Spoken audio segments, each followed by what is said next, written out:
আসসালামু আলাইকুম। তো যারা দুবাইতে আছেন তাদের জন্য আজকে আমি খুবই গুরুত্বপূর্ণ একটি বিষয় নিয়ে উপস্থিত হলাম। সেটি হচ্ছে যখন আমরা এভাবে বিভিন্ন সময় বাইরে বিনারে থাকি, তখন দেখা গেছে আমাদের ইন্টারনেটের প্রয়োজন হয়। তো আমরা এই ইন্টারনেটটা অনেকেই কীভাবে কিনতে হয় বা ইউজ করতে হয় আমরা অনেকেই জানি না।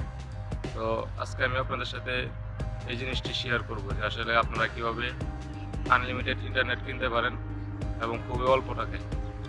তো চলুন শুরু করা যাক।